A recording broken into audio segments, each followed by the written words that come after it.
Welcome to this week's episode of the Declutter 360 podcast. I'm Lauren Diekman, a certified home organizer and mindset coach who's created this space that is dedicated to helping you unlock your potential to live an organized life once and for all.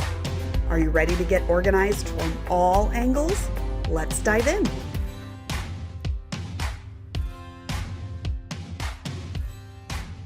Hello, welcome back and welcome to 2025. Happy New Year from the Declutter 360 podcast.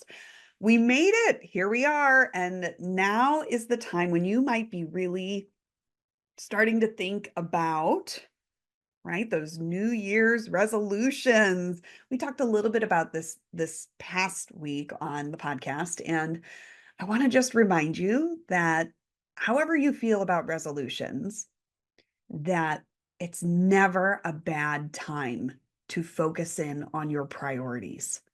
And you can do that. And I invite you to do that any day. In fact, every day, I invite you to focus in on your priorities so that you are living life exactly the way that you want to, right?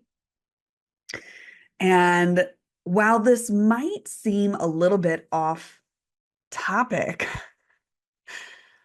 today we're actually going to talk about junk drawers. Yeah, junk drawers. I said it because here's the thing, okay? I feel like junk drawers get a bad rep, and there's really no need for it because, in my opinion, a junk drawer is a really crucial little area for every home to have. The trick is how you treat and manage your junk drawer. Does your junk drawer actually serve a functional purpose for you? And does it serve that purpose in a way that supports you? If not, it's time to reevaluate your junk drawer.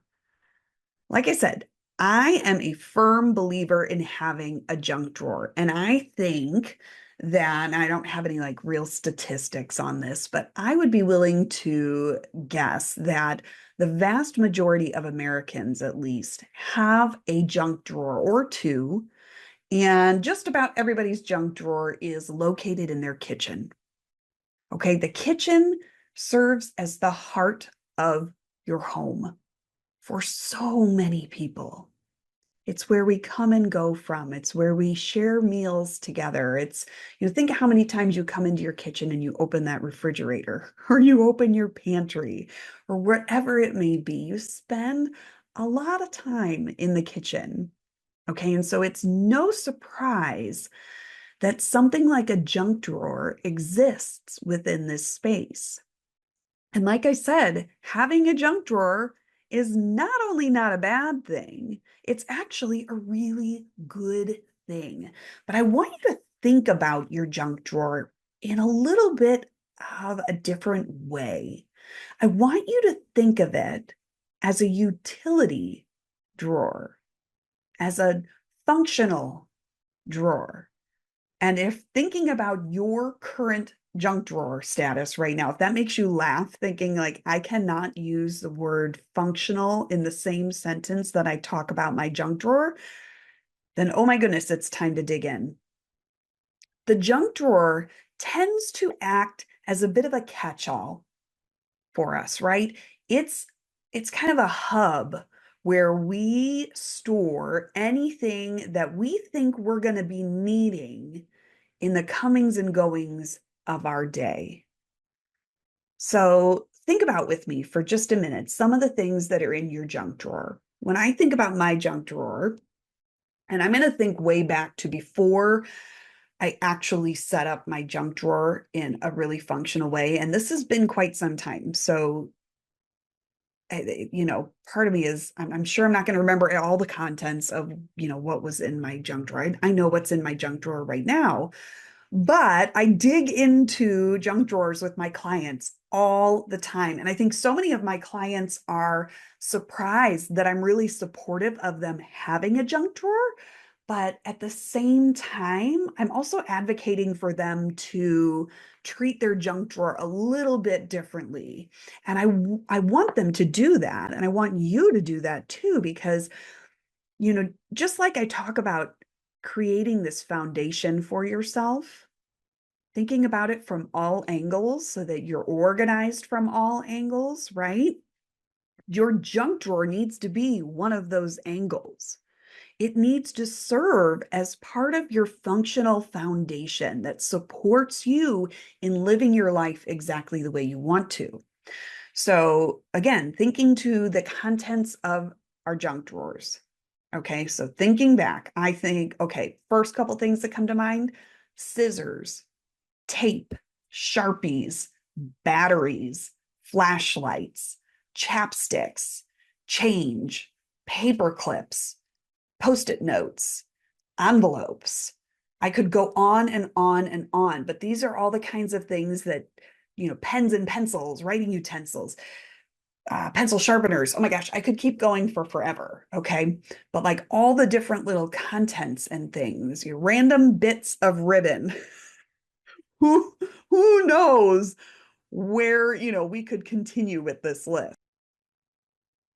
But the trick, my friend, is not allowing your junk drawer to be a jumbled mess of this.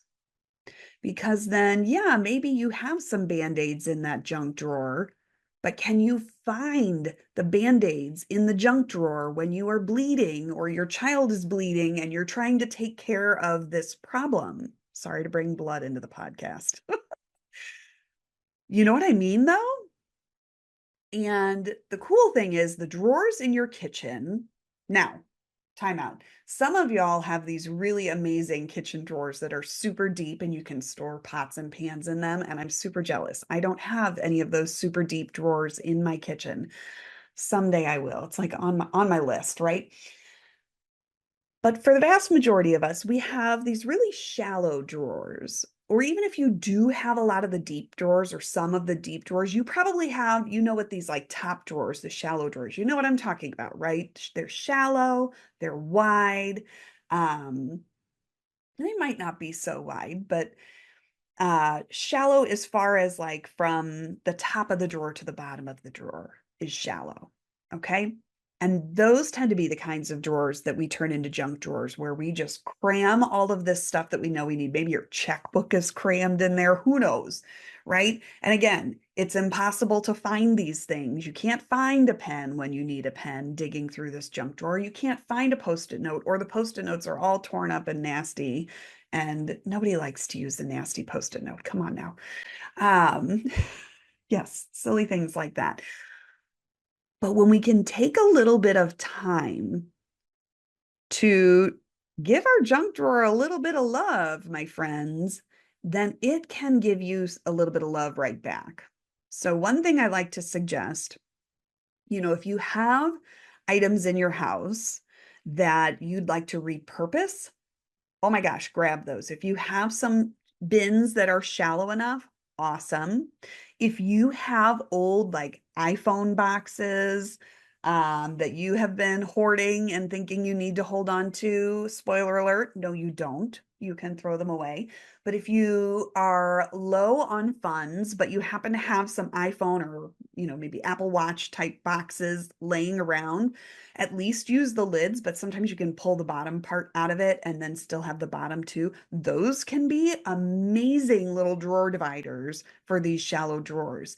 If you have some money that you're willing to invest into working on your junk drawer, and this can be as simple as just spending a few dollars at the Dollar Tree because they have some of these amazing shallow little drawer divider trays there, or you can look on Amazon. Walmart, I'm sure, has them, maybe somewhere like Home Goods, the Container Store. So there's all different levels of these cute little trays that you can find all over the place. You just need to find ones that fit your drawer, okay? And that fit the items that you're wanting to keep within that drawer. So the first thing I want you to do before you go run to the store even or even before you go raiding your closets for those old iPhone boxes, is I want you to open your junk drawer, maybe very carefully so things don't spill out everywhere, but open that junk drawer, maybe clear a little bit of counter space. Take everything out.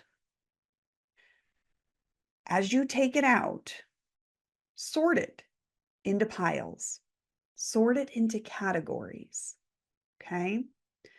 Whatever you are finding in that junk drawer, just sort into categories. You can sort into broad categories to start, and then you can subsort categories into smaller groups.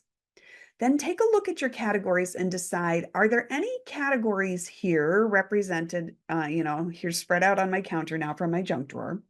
Are there any of these categories that I already have a home for somewhere else in my house?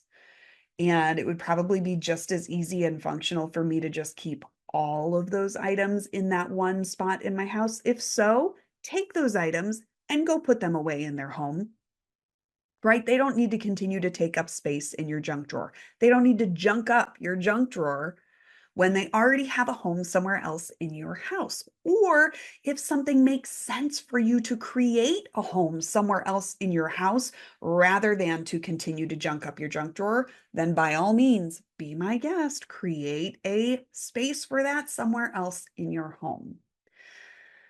Once you decide that you've got it pared down to a certain amount of stuff that you know is helpful for you to maintain within this junk drawer, then that is your cue to start thinking about what kinds of containers you need, what shapes, what sizes are going to fit for the items that you have. Maybe you're looking for a long, narrow one for your writing utensils, and maybe you're looking for a smaller, square one for your little notepads, post-it notes, things like that. Maybe you need one for your scissors, one for your tape, one for whatever it may be, whatever kinds of categories you're looking for. Map them out, count them up. Is this going to work in a single junk drawer? Is it possible that you need a second junk drawer? Maybe your drawer is on the smaller side, and maintaining a second junk drawer, if you have the space to accommodate that, will help alleviate that feeling of junking it up a little bit. I actually have a few drawers in my kitchen that serve as utility type drawers that serve, kind of multifunctional purposes, but I keep them really, really organized and separated and categorized so that it's easy for myself and for everyone else in my house to use them. Because what that does is it increases the value of that space for you. When you increase the functionality, you increase the value, and in turn, you are increasing the support that it provides for you, increasing that strength of your foundation that you're working from that allows you to continue to maintain that focus on the things that are priorities to you, because you can very easily find, access, and return all the items that are housed within this functional junk drawer or this catch-all drawer, this utility drawer.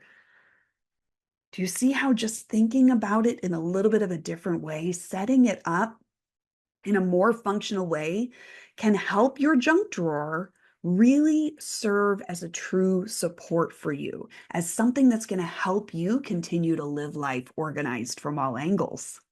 I love to throw that little catchphrase in there, but it really is an important piece of the puzzle. And when you find some area of your life, some area of your home, like a junk drawer, that isn't serving as part of your foundation of support and functionality, then my friend, it's time to address it. Come on over to the Declutter 360 community on Facebook. The link to join is down in the show notes if you haven't joined us already. And we're going to talk a little bit about that junk drawer this week. So come on over and join us. And maybe if you're feeling brave, you could even share some before and after pictures, or even just share your before pictures. Ask for some inspiration, some motivation, some accountability. We can all provide that for one another to really create more of a utility drawer that's going to serve as that functional support for you rather than a junky junk drawer. Let's kick 2025 off on the right foot, my friend. We'll see you next week here on the Declutter 360 podcast. Thank you for tuning into the Declutter 360 podcast today. I am so grateful that you found me and that we can partner together to help you live life organized from all angles. Whether this was your first time listening or you've heard every episode, you'll want to join my email list so you don't miss a bit of the inspiration and motivation to help you stay the course in living organized. Check the show notes for the link to join, okay? And hey, if you found this episode to be particularly helpful or inspiring, I would be so honored for you to share it on socials so we can grow the impact of these messages together. Oh, thank you so much. All right, my friend, that's all for now. Tune in next week for more on the Declutter 360 podcast.